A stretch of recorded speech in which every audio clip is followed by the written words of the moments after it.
임플란트의 원산지입니다. 원산지. 네. 원산지. 환자들 입장에서는 이제 치과 의사 선생님께서 상담을 할 때 입안으로 들어가게 되면은 10년 이상 장기 평생 쓸 수도 있다. 그러면서 가격대가 이렇게 있다. 그러면 아무래도 조금 부담이 돼도 비싼 거를 선택할 수밖에 없지 않겠습니까? 그죠? 그런데 문제는 실제로 그게 자기가 선택했던 그게 과연 입안으로 들어갈 것이냐. 맞아. 그런 이것도 생각 해봤어. 별개의 맞아. 문제가 되는 거죠. 맞아요. 그래서 한 사례에서 한 1,100만 원 정도의 고가를 주고 그 스위스제를 선택을 해서 임플란트를 했는데요.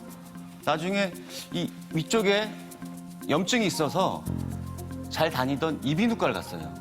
그 이비인후과 선생님께서 추적을 하다 보니까 임플란트까지 가게 됐고 그 임플란트가 사실은 스위스제가 아니라는 게 발견됐죠. 야, 그러니까 부작용 없었으면 모를 뻔했네. 그렇죠. 완전 범죄가 백일하에 드러난 상황인 거죠. 물론 이제 임플란트가 비싸다고 해서 무조건 좋고 싸다고 나쁘다고 하는 건 아닙니다. 그 과정에서 이 환자가 알지 못하는 이런 저가 임플란트 바꿔치기가 있었다는 게 참 안타까운 일이죠. 일단 뭐 이런 일이 있다는 것 자체가 아주 슬픈 일이죠. 뭐 제가 좀 당황스러운 것은 정말 우리나라 의사분들 정말 대부분이 다 양심적이시고 최선을 다해서 진료를 하고 계신데 이것 때문에 정말 모든 의사들이 같이 그 의심의 눈초리를 받는다고 하는 것 자체가 속상합니다.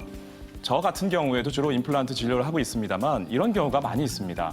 예를 들어서 뭐 3년 전에 임플란트 치료를 받으시고 나서 뭔가 문제가 생겨서 그 병원에 가서 치료를 다시 받으려고 했더니 갑자기 그 치과가 없어져 있고 다른 이상한 병원이 들어와 있다거나 아니면 그 병원의 주인이 바뀌어서 나 몰라라 하는 경우가 많이 있습니다. 이런 경우에 병원에 오시는 경우가 있는데요. 우리나라에 현재 쓰는 임플란트 종류만 해도 전 세계적으로 400가지가 넘습니다. 400가지가 넘습니다. 그러면 병원에 오셔서 어떤 종류의 임플란트인지를 저희도 물론 개략적으로는 구분을 할 수는 있습니다만 우리가 뼛속 안에 이미 심겨져 있는 것을 갖다가 빼서 확인할 수는 없지 뭐 않습니까? 의사가 봐도 모른다. 네, 방사선 사진을 찍어서 확인할 수밖에 없는데 방사선 사진만으로는 그 형태 자체가 상당히 애매한 경우가 많습니다. 그래서 꼭 그 의료 소비자, 임플란트 치료를 받으시는 분은 반드시 임플란트에 대해서 어떤 그 치료를 받았는지 아예 보증서가 나와 있거든요. 거기에 어떤 임플란트에 어떤 길이에 어떤 굵기의 임플란트를 심었는지를 적어놓고 본인이 가지고 계시게 되면 그거 자체가 설사 본인이 이민을 가시더라도 그거 자체가 좋은 정보가 되고요. 다른 의사가 치료하는 데에도 아주 큰 도움이 되기 때문에 그 정도 요구하는 거는 치과에서 해주신다는 말씀이시죠? 당연히 해야 되고요. 아니 그게 되게 말씀을 들어보니까 네.